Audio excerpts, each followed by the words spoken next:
Hi everyone, I'm John from the Corporate Breakout Couple. Today we have a special guest for you. Meet Reggie from The Financial Coconut. Reggie, thank you for coming on to the show. Thank you. By the way, Financial Coconut is the #1 financial podcast in Singapore. Some say JB, some say Batam. Right? Maybe Penang lah, we give it to you. I think. Yes. But I think we are the first lah, right? So yes. Whether we see #1 is a bit because CNA has come in and compete lah. But we are the first. Right? We have proven that this method can work. Yes. And guys, guess where we are? We're actually in KL. We're not in Singapore. In Desa Park City.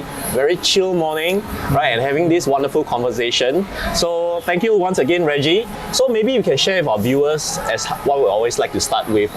Maybe your personal background, or how old you are, and then where do you study?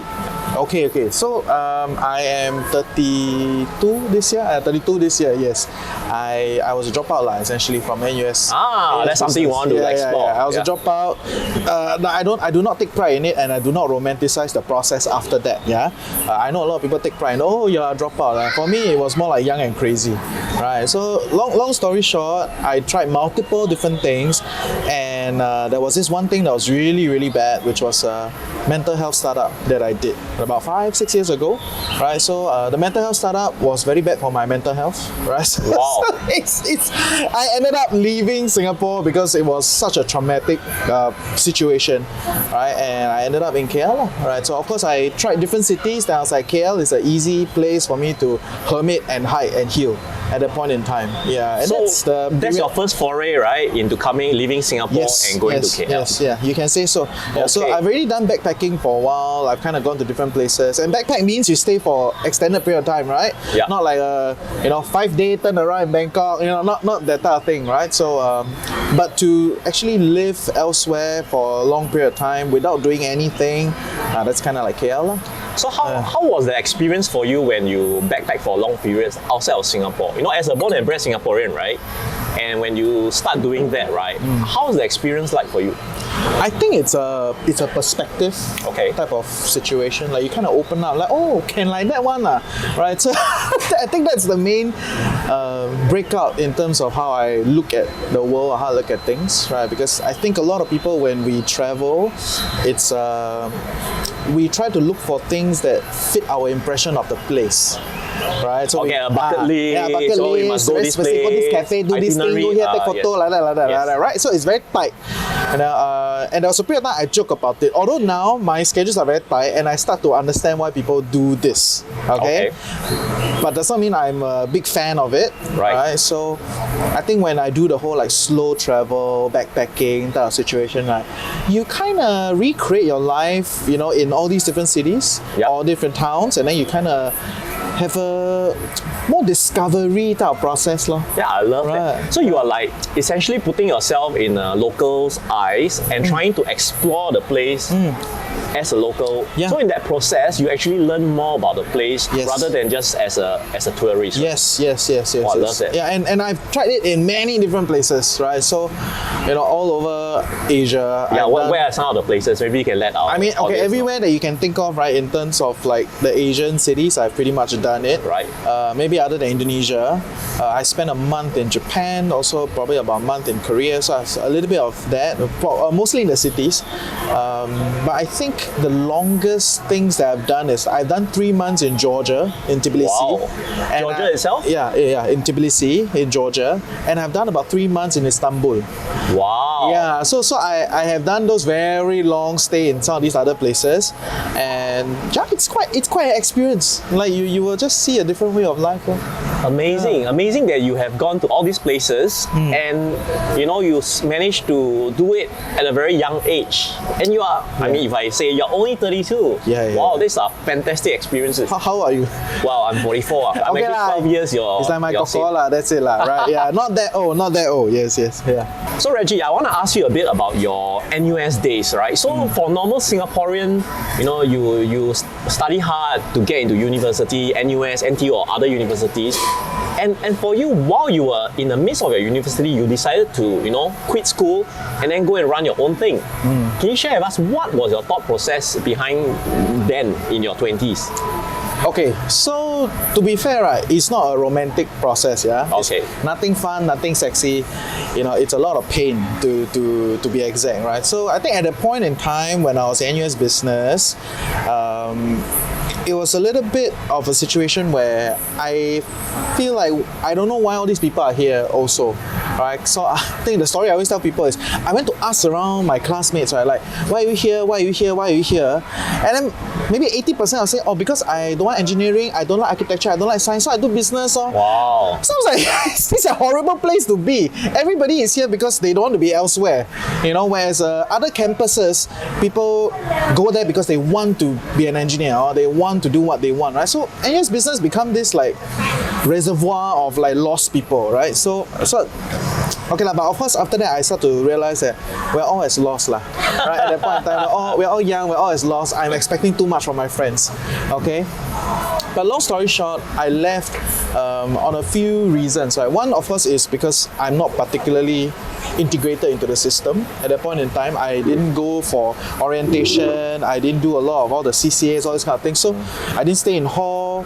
So I guess a big part of not sticking to a system is when you're not fully integrated in it. Maybe you felt a bit out of place. Yeah, I felt a bit out of place, right? So I was hanging out with all the people that never go for orientation, essentially, right? So we were like the people at the back, you know, and all that. And I was missing 8 a.m. classes because I wasn't staying in the hall. I was in Tampines. Right. Tampines to Clementi is crazy, right? Yeah. It's not realistic. Yeah. So all that jazz added together, you know, plus the school fees and all that. And I'm like, oh my god, I don't want to do this, right? So I left right? And I left very silently. I didn't even tell my parents. I was, you know, like there's this stereotypical corporate story where the guy lost a job and then still every day act like going for a job, right? So you were the student version. I was a student version, right? So I already never go school and then I still act like every day I go to school, right? So which essentially you didn't let your parents know, Yeah, they didn't know until maybe about quite a while later. Then NUS started sending like truckloads of letters in, right? Then I was like, oh, okay. Man.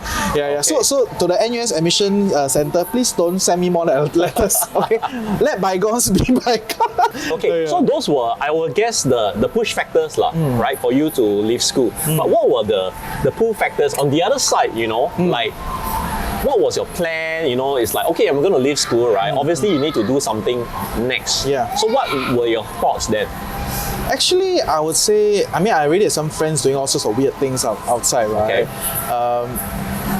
But I don't really have a plan at that point in time. It was just more like, let me see what can be done. Okay. Right. So I tried anything and everything that you can think of. So like jobs taking a job Or like starting a business, you know, run a tea house, rent a bakery, went every single Tom, Dick, Harry shit you can think of, and you know, work overtime and all that, right? So it was not clear lah. There was no plan. So you basically you needed money and you jumped straight into the workforce, doing whatever thing you can do. Without like really based on a vision or a dream. No, there was no vision, no dream. It was just a general disdain of where it is. That's why I say it's a young and rash type of situation. How old were you then when you left NUS? First year in NUS is how old? 22. 22. Oh, that's a decade. 22. Yeah, 22. Wow, that's army, right? That's a decade. Yeah. So it's what it is, you know. There are many things that happen. Okay. And some not so pleasant, you know. Some maybe a bit more pleasant, but generally, when I revisit this part of life, I think it's a bit crazy.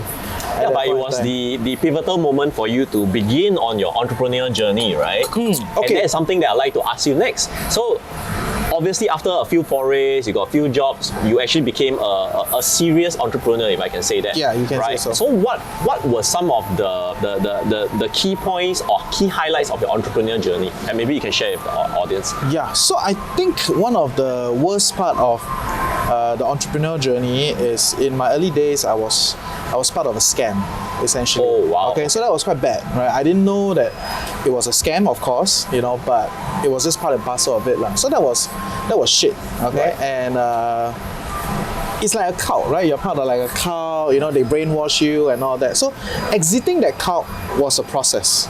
Okay. Right. So that in itself took out maybe a year or so. Right. Right. Then eventually it was a little bit of a hand holding from some friends, which I am immensely appreciative of.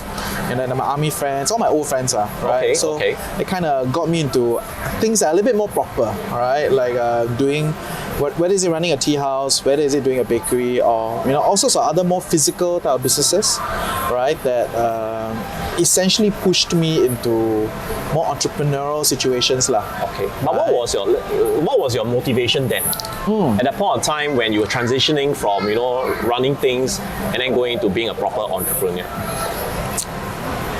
I don't think there were complicated motivations. It Yeah. was just like, what the hell am I doing? Type of awakening. Right. Right. That kind of slowly pushed me down this path.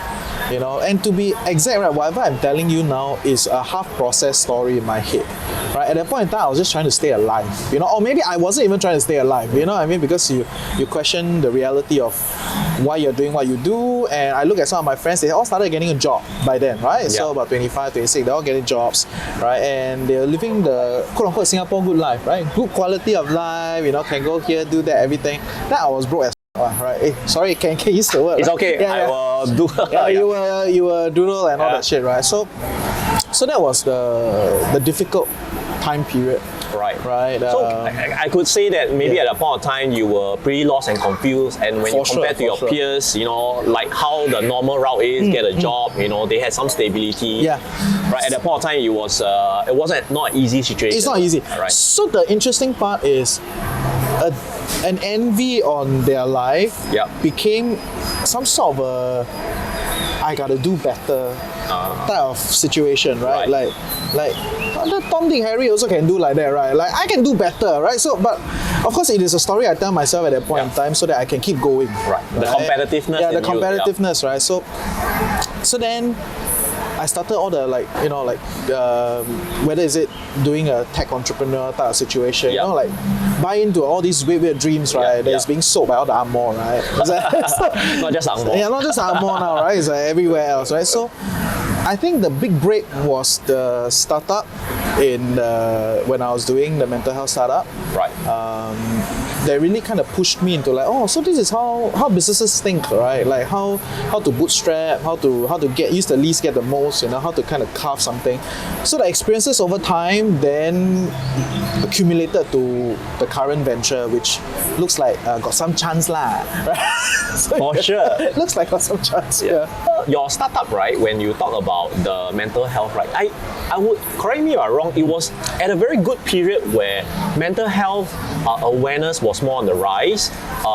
Publications and news media were covering a bit more. So were you like one of the forerunners? I was ahead of prior to that. Yeah. So for you to actually, be at that moment where there's more focus and attention on mental health, and then you are already there, being somebody more established, would that be something that has helped the success of your mental health business? Okay, so to be clear, right, we were ahead of our times, right? So after I left the business, maybe in about a year, COVID happened. Okay, so that is the time when all the publications start to come in and go full force on it, and you see all these big fundraisers and all these other weird people that were doing property, doing all these other things, right? All suddenly became founder of mental health companies, right? Because I know a lot of them. I was like, why are you in this sector now? Because that was the in thing. That was the in thing at that point in time. So we were like time ahead of the in thing. Yeah. Right. So it was hard to get funding. We got some early like MVP type of funding, some seed funds here and there.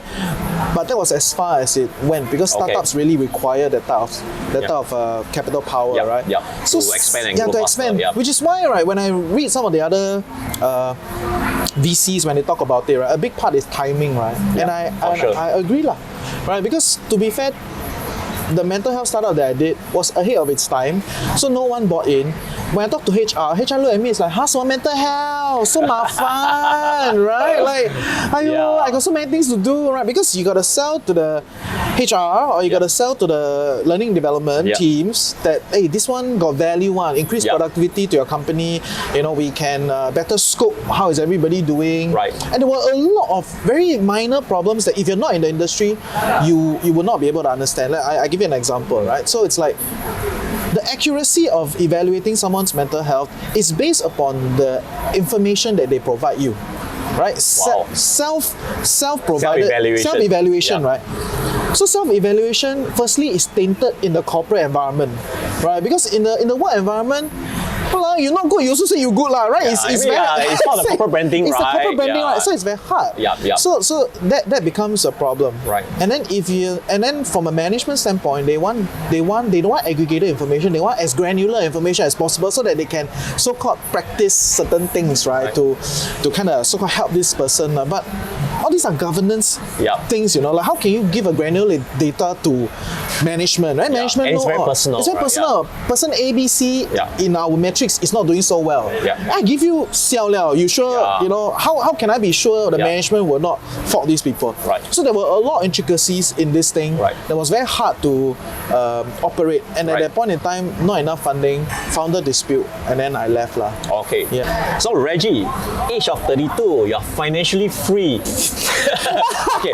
Please explain a bit about your journey, how you got started, maybe the timeline, and then for you also now relocating from Singapore to KL. Again, maybe you can share a bit about that. Okay, I must contextualize this one. Okay, because financially free is a very loaded word and it's very big. And to be fair, I don't usually say I'm financially free. Okay, but I understand the main definition, right? The main definition is where your income meets your expenses, right? Your so-called passive income, the money that you don't actively work for meets your expenses. Yeah, so you don't have the whole full-time so I don't have the whole full-time job. I have the rights to fire my boss, and all that. But the sad part is now as an entrepreneur, I became, I made myself an employee of my company, but that's a later discussion. Okay. Right, so I think I've gotten a hang of this thing somewhere in my early when I'm 30. When you are 30. I'm 30. Right. So I did make a big chunk of money when I was working in China. Right. Okay. So after all the stupid shit that I did, all the failed ventures, I joined a friend to work in China. Right. So I made some money and I started investing. Right. So very small. I think I started with something like 50,000. Right. At that point, I know to young people it's a lot, right? At about 20 plus is a lot, right? But that's kind of where I was, right? And then you just kind of accumulate over time, and you kind of get a hang of this thing, and from there, eventually, when I started staying in KL, I would say I was kind of already financially free because that was the first thought process in my head. When do you move to KL? About 5 years ago. 5 years ago. So that was 2019. 2019, yeah. So, and the thought process is this, right? Singapore is too expensive. My capital size is too small. Okay, I cannot keep up staying in Singapore with the capital size that I have. Yeah, I love that. Right? And I am not in the right state of mind to work because at that point in time, it was like a breakup from the mental health startup, right? So I was like, okay, let me go somewhere else that I can afford not working, right? And continue to live the life that I lived. Yeah. And pretty much that I found myself in KL lah. So of course I had explored Bangkok, explored Ho Chi Minh, all these other places I've explored. All these were within your the budget range, which is about 1,000 Sing dollars. Okay, that is my budget range. Right. Right. So eventually KL became the easy, lazy way to retire, stay lah. Stay. Cannot say retire. We're not retired. I'm working very hard lah. I don't know why, right? But it's an entrepreneur thing. Yeah, it's an entrepreneur thing. It's like you can't stop, right? Yeah. But the baseline was I came here, I could make the 1,000 Sing dollar work very hard for me, and I reduced my expenses. Yeah.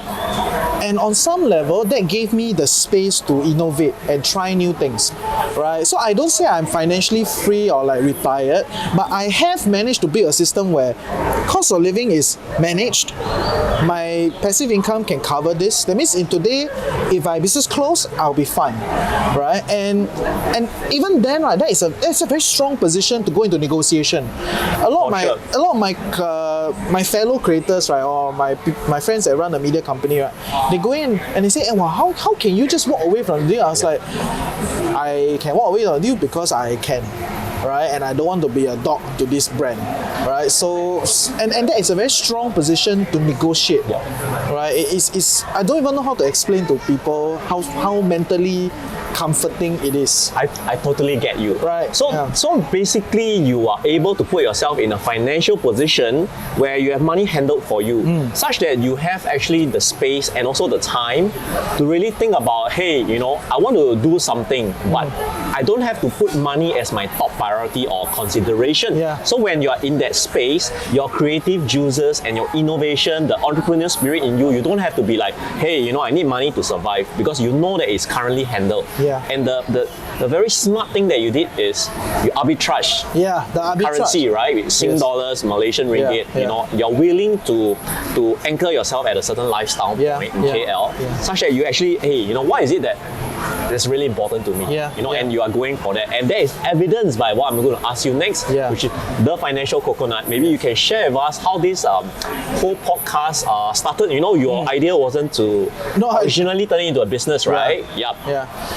And to be fair, I want to add on that, right? Essentially, my friends, they all think I know KL better than them. My KL friends, because I was cafe hopping for 6 whole months. Wow. Right. After I came here, I didn't want to do anything, you know. So I was just kind of like going around for 6 months and just kind of visiting all the places that I thought was interesting, lah. So I got to know KL quite well, lah. Just to shout out to my KL friends.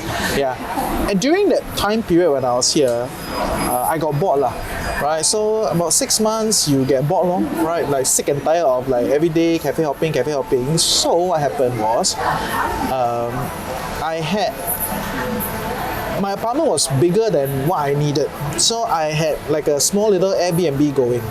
Right, which to be fair, I don't know if I would want to do it again, right? So but it gives you an extra income. I mean, it offsets certain costs. So if you think about it, my rental was about 1,450 ringgit a month, right? With a 2-bedroom, because it's very hard to find a single bedroom in KL, you know, or at least in the outskirts of KL. Right. So there were 2 bedrooms, and then I leased out one of them on Airbnb. Right. So every month it offsets about maybe $600-800. Nice. 600 to 800 ringgit. That's about it, right? Because I don't want to overdo this also, right? So that was that. And one of my Airbnb guests, you know, because I'm not fully trying to just milk the money out of the person, right? So I will try to have coffee with them in the living room, cause a bit bored also, right? So we chit chat, and then one of the guys was like, 你这么年轻, you don't do anything already, right? So you're so young and you're done. And I was like, yeah lah, it's true lah, right? And then that week, there were many other of my KL friends who were like, hey, you've been here for you're not going to do anything, right? Then I was like, okay lah, let me do something lah, right? I think peer pressure got to me, right? And then I just decided, okay, I'll do a podcast, right? Because I've already been an avid listener of podcasts. So and which year was that when you started your podcast journey? 2020, I think. 2020. Was it 2020 or 2019? I think it was late 2019. Late 2019. Yeah, late 2019. COVID happened in 2020. 2020. So 2020 was all the lockdowns started happening, right? Yes, late 2019. During my birthday, I had this weird thing about birthday, must try new things, right? Anyway, so during my birthday, I decided I will do this. July 2019, right? And I picked up the mic and I started doing it, and it was so difficult.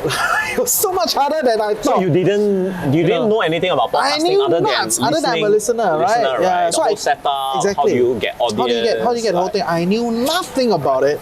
You know, I just picked it up. Right. And after I recorded the first one, I was like, wow, this thing sucks, man. Like it sounds so bad compared to what I'm listening to, right? And I rolled around on the project. You know, eventually I think October I released an episode lah. Very nice. And it blew up. Right, so it blew up there after.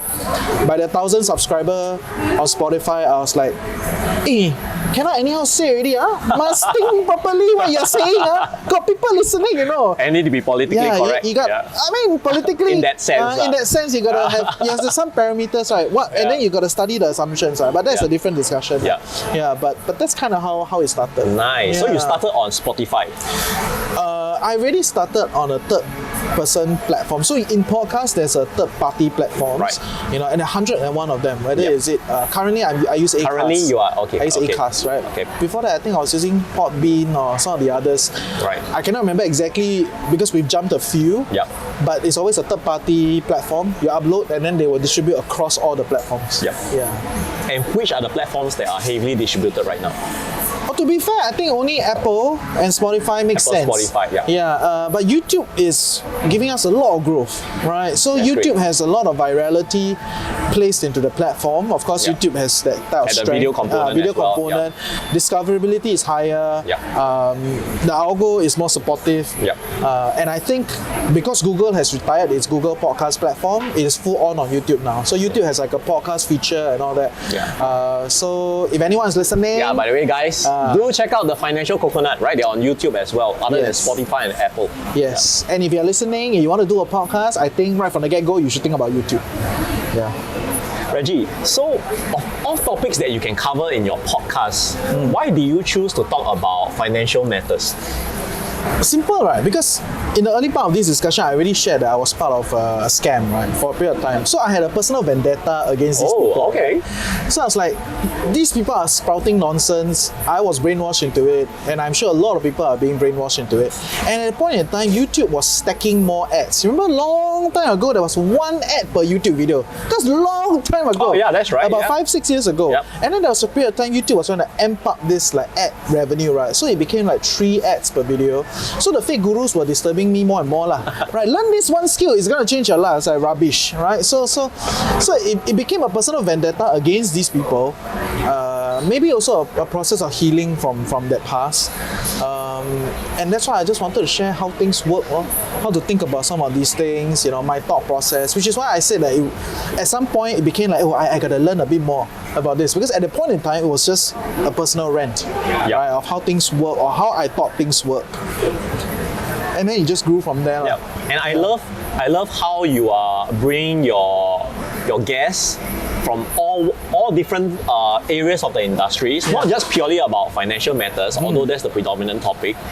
And you're able to, allow your audience to explore and understand different areas of financial topics. Yeah. And I think that's something, personally, when I listen to your podcast, that you are able to bring out. Not just the same old people, talking about same old stuff, That's sian or one. certain aspect of investing only. Yeah. So what kept you going in terms of, getting more people, building a bigger outreach, which ultimately I know is for your audience, right? Yeah, The benefit yeah. of our audience. So my logic is very simple one. I'm not like, I never thought through this thing in a very thorough fashion, right? So I started as a monologue. It's just me, 15 minutes, share my thoughts about maybe savings, or me, 20 minutes talking about work. That's it. Yeah. Right? So it's very simple. At some point, I ran out of things to say, so I asked people to come and talk. My logic is very simple. It's not like some deeply crafted, we're going to copy 60 minutes or whatever. Yeah, No. okay. It was I just- love that. Yeah, I ran out of things to say. Then let me just find people that got things to say Yeah. and come on the show and talk.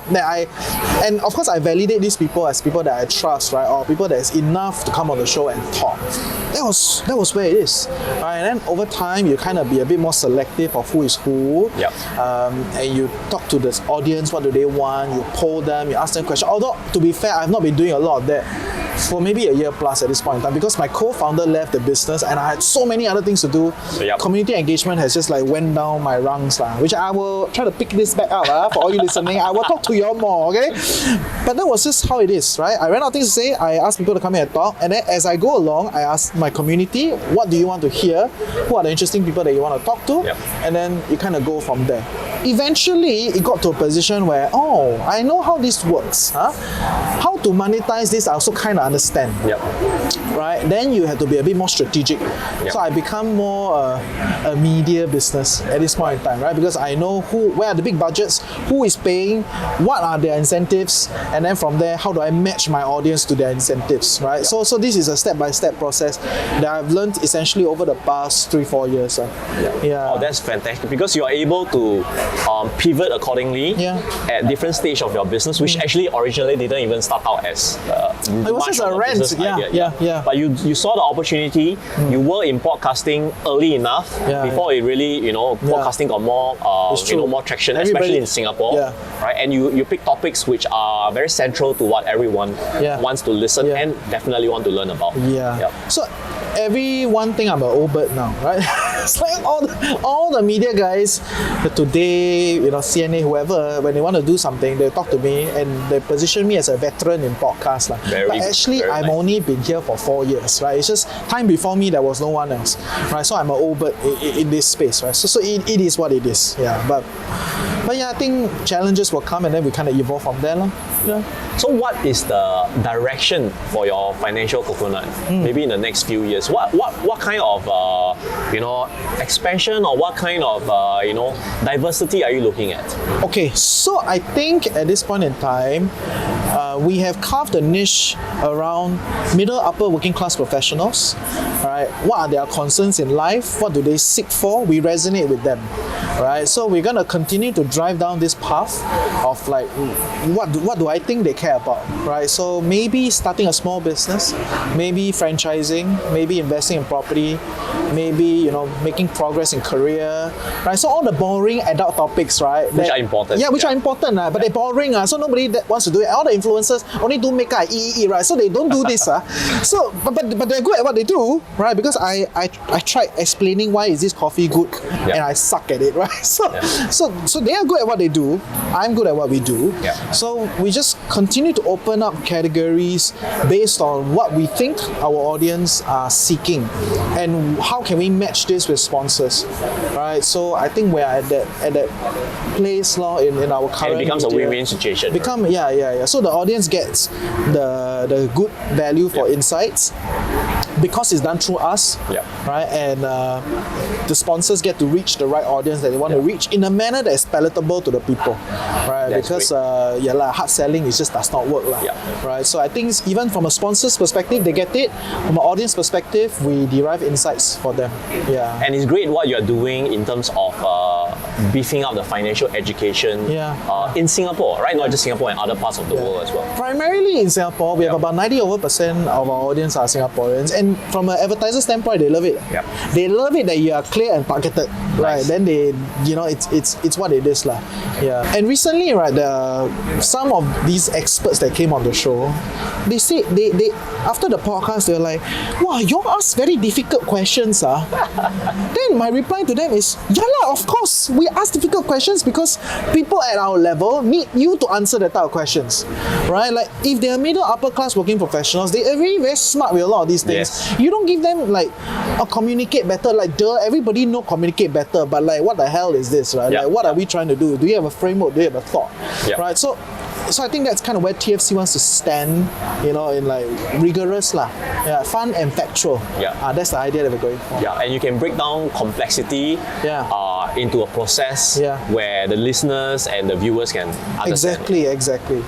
Finally, Reggie, we'll love for you to give some advice, especially to our young audience out there, let's say those that are in their 20s, how they can break out of the norm and own their own life. What kind of advice would you give to them? Don't. So my thought process is, because you're not the first person to ask me. We did an event recently, and there were quite a few of our listeners that are in their late 20s. They're in their corporate career. They are maybe 3 years in, and they feel a bit alienated because corporate is like that one, right? First year, starry-eyed, very exciting. Second year, rinse and repeat whatever happened in the first year. Then you're a bit like, what the hell am I doing? Then by the third year, it's another round, rinse and repeat. There's no real progress in that sense. Maybe you get a slight promotion, you're a senior on the executive, but people start to feel like, is this all there is to life? Is this what it is, right? A lot of people ask me, and I think what they seek from me, right, is a validation that quit, right? Just quit and leave, But I have come to a position where my question to them is, are you benefiting from this career or this job, right? And if this job is paying you well, And the median income in Singapore is about 5.5, about 5 point something lah. Okay? 5 over 1,000. Yeah, 5 over 1,000 median income. Yep. For uni grads, median income is about 8,100 something, right? Okay, so if you are performing median and above median, that means the system is nourishing you on some level, right? The corporate system is nourishing you. The Singapore system is nourishing you on some level. Why not, benefit from it more, right? Accumulate more while you are at it, right? So do the grind a little bit more, manage the pain in that process, and then when you're in a better financial position, right? Trust me lah, when you got 200,000 in your bank account, right, your imagination will open up one. Okay, so time before that is nothing. There are only so little things you can do. Okay, but once you enter the 200-300 range, right, that's a personal, I feel lah, right? Like when I enter that range, I start to feel like, many patterns, this thing can do a lot of things. Right. And I think you gotta ask yourself, what is the easiest way to accumulate to that 200,000 range, right? And if you are earning a high salary, easy one, just sit there another 2-3 years. Don't spend anyhow spend, right? Don't need to travel to Paris. It's very dirty and boring, right? Just, right. KK is beautiful. There are many other places to go. Don't need to go Paris, and get to that position. That is the smart way to play the game, I feel.